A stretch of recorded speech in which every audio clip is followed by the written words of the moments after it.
Bill Clinton's aide, linked to Jeffrey Epstein, killed himself with a shotgun, despite no gun. I mean, I got to tell you, I've spent a lot of time, I've seen Copperfield, what's his name? David Copperfield, and some magicians, these guys, they're great. But the ability for the Clintons to do magic like this, I don't think they give them enough credit for how great they are in doing magic, right? Mark Middleton, a former advisor to President Clinton, was found dead in May 2022 in Heifer Ranch in Perryville, Arkansas. He was discovered hanging from a tree with a gunshot wound in his chest, despite no evidence of the weapon that killed him. Middleton had ties to convicted child trafficker Jeffrey Epstein, repeatedly signing him into the White House during his tenure as Clinton's special advisor. The investigation into Middleton's death by Perry County Sheriff's Office raises more questions than answers. Middleton's body and car were found at Heifer's Ranch, which is owned by non-government organization allegedly connected to the Gates Foundation and Clinton Foundation. The release of the investigation report was delayed due to Middleton's family's concerns about the publication of harmful, substantiated and hateful articles on the internet. The judge allowed the dissemination of certain details, but prohibited the release of images. Middleton had a controversial history, including being implicated in exploiting his access to impress business clients while working at the White House in the 90s. So how do you do that? I mean, how do you kill yourself with a shotgun and hang yourself at the same time? Mark Middleton, again, this is another Hello, everybody. Welcome back to your dystopian future. So Binance, right? SEC. Bunch of criminals, these SEC, the government, Biden, Clintons, Nancy Pelosi. You voted for these people. How come there's a certain amount of people that knew and know that these are all corrupt politicians, but somehow they get voted into power? So it's pretty much the rest of you's fault. Whoever voted for Biden, you should be taken out back and slapped until you're unconscious. This is some sick behavior our government leaders are doing, and it's our fault. We need to do more, right? I have a video here. I took it from Valuetainment. They interview a journalist, Whitney Webb. I have links to her books in my description and pinned comment. You don't have to get it from me. Get it wherever you want, but get the titles, know what they're about. And man, we have to start fighting back, because welcome to your dystopian future. I hope you like it. I hope you like being controlled by your overseers, your masters telling you what to do. WEF, The Who, Bill Gates, George Soros, Biden's. Yeah, they're all corrupt. The media, we have to take them out as well. Use your vote, petition, do what you got to do. We might have to start getting in the streets like Antifa did in Black Lives Matters. Man, those are other corrupt freaking organizations. Once you start following what the government wants and big tech wants, you know you're on the wrong side. What about these wildfires and shit? Man, hasn't it been exposed that, like, you have Democrats running around the woods setting fires? Oh, man, this world is not what you think it is. Check out the books, check out Deep State Encyclopedia, and check out this video, and get off your ass and do something for once in your life. My God, this world's going to shit in a handbasket. It's because we've been playing video games and watching TV too long. Time for change, people. Bill Clinton's aide, linked to Jeffrey Epstein, killed himself with a shotgun, despite no gun. I mean, I got to tell you, I've spent a lot of time, I've seen Copperfield, what's his name? David Copperfield, and some magicians, these guys, they're great. But the ability for the Clintons to do magic like this, I don't think they give them enough credit for how great they are in doing magic, right? Mark Middleton, a former advisor to President Clinton, was found dead in May 2022 in Heifer Ranch in Perryville, Arkansas. He was discovered hanging from a tree with a gunshot wound in his chest, despite no evidence of the weapon that killed him. Middleton had ties to convicted child trafficker Jeffrey Epstein, repeatedly signing him into the White House during his tenure as Clinton's special advisor. The investigation into Middleton's death by Perry County Sheriff's Office raises more questions than answers. Middleton's body and car were found at Heifer's Ranch, which is owned by non-government organization allegedly connected to the Gates Foundation and Clinton Foundation. The release of the investigation report was delayed due to Middleton's family's concerns about the publication of harmful, substantiated and hateful articles on the internet. The judge allowed the dissemination of certain details, but prohibited the release of images. Middleton had a controversial history, including being implicated in exploiting his access to impress business clients while working at the White House in the 90s. So how do you do that? I mean, how do you kill yourself with a shotgun and hang yourself at the same time? Mark Middleton, again, this is another reason why I don't think mainstream media lets anyone talk about the Clinton-Epstein relationship before the year 2000 or until Clinton left office. Mark Middleton was a central figure in some very significant Clinton-era scandals. It was not just him abusing his access to the White House after he left. I'll give you an example. Congress was investigating Mark Middleton at the time 9/11 happened. And of course, 9/11 happens, they move on to other stuff, obviously. But before then, the Bush administration, George W. Bush's first time invoking executive privilege was to block the release of documents to Congress about 3 different things. One of those was Mark Middleton. Why is Bush stepping in to protect a Clinton aide? That should tell you that there's something bigger there with Mark Middleton. And then if you look at when Mark Middleton was called to testify as part of these investigations, he pleaded the Fifth 28 times, including to the question, are you a foreign agent? Wow. So there's obviously a deeper story here. The question is, why wasn't Mark Middleton, suicided, whatever you want to call it, back then? Why did it happen so recently? I would argue it's because in 2019, when the Epstein case broke, it was alleged by the Daily Beast that Epstein had only had 5 meetings with Mark Middleton. And then you find out from Daily Mail gets White House visitor logs a couple of months, maybe like 4 months before Mark Middleton's found dead. It was around 15. It was much higher. Something was going on. And then if, of course, you go and look at what was Mark Middleton involved in at the time he was meeting with Epstein and what was Epstein doing, it starts to get really weird. Epstein, at the time he was meeting with Mark Middleton on behalf of Leslie Wexner, was involved in negotiating the relocation of Southern Air Transport from Miami, Florida to Columbus, Ohio, where it would ostensibly be mainly running cargo for Wexner's company, The Limited.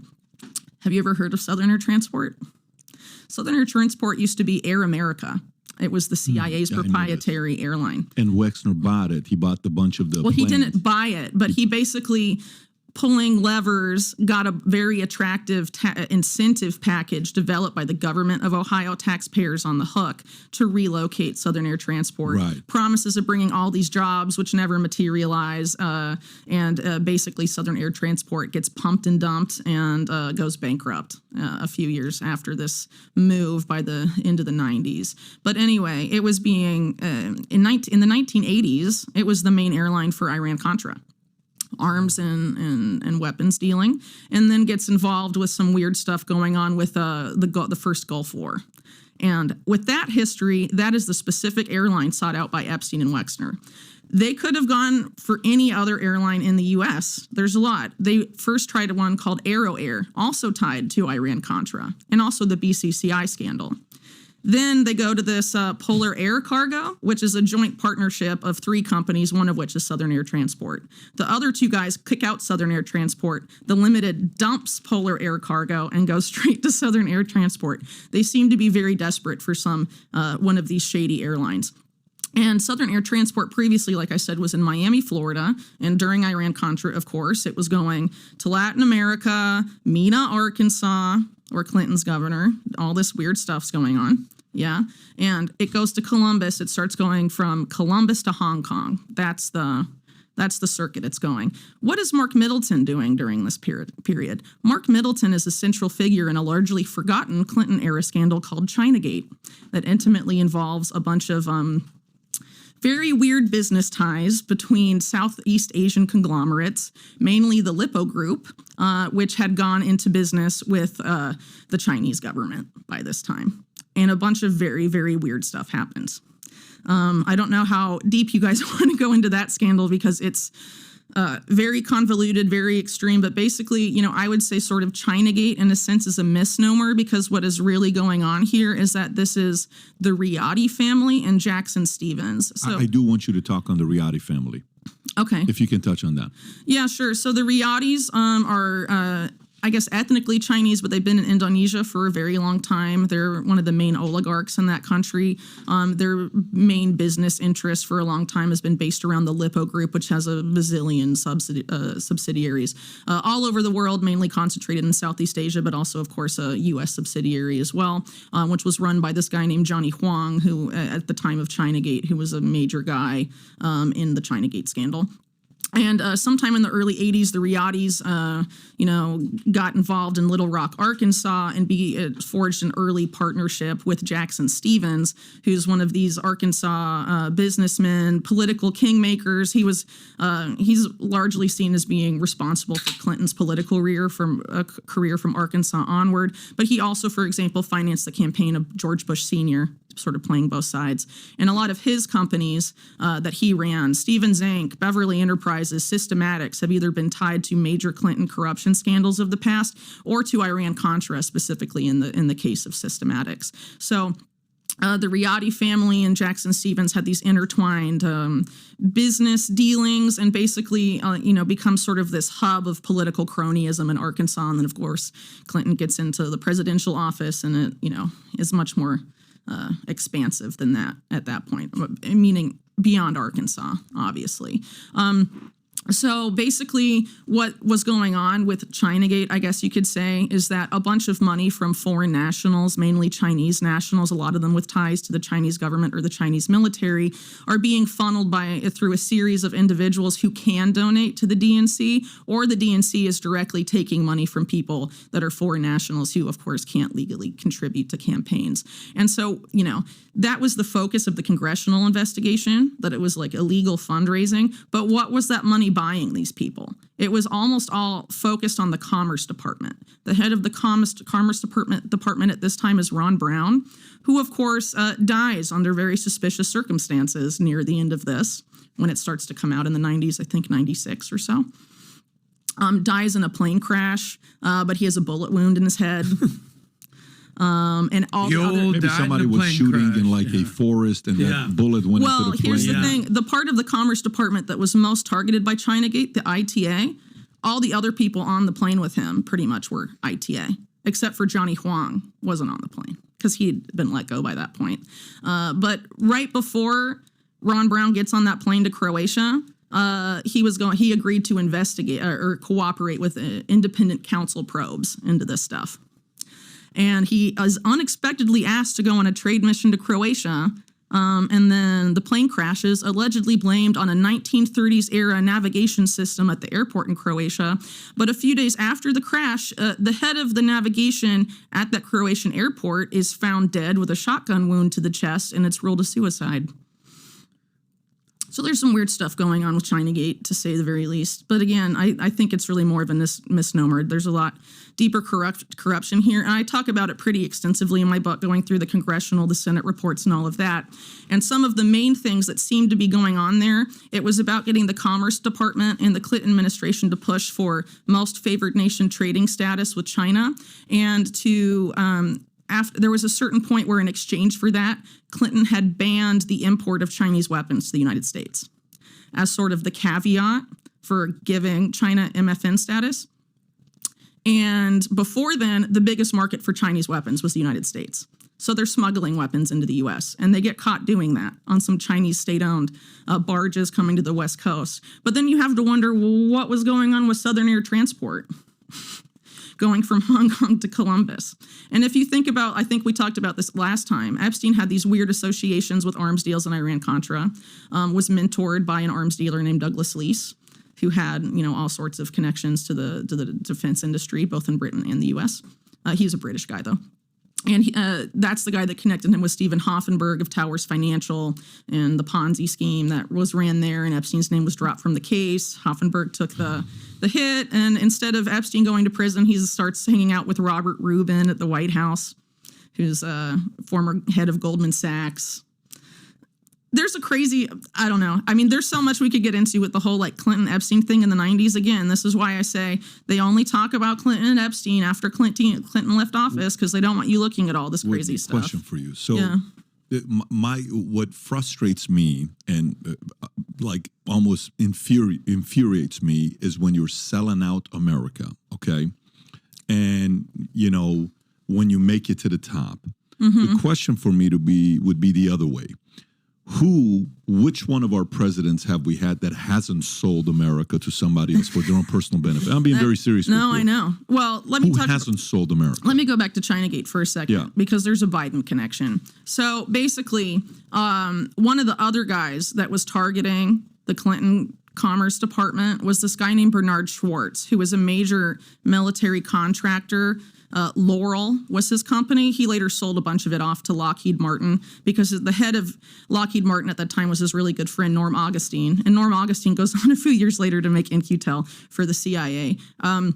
But Bernard Schwartz basically was trying to use, he was the biggest donor to Clinton, legal donor to the Clinton campaign in 96, where all this Chinagate stuff was happening. And he was specifically trying to get satellite export controls moved from the State Department to the Commerce Department so Ron Brown would handle it.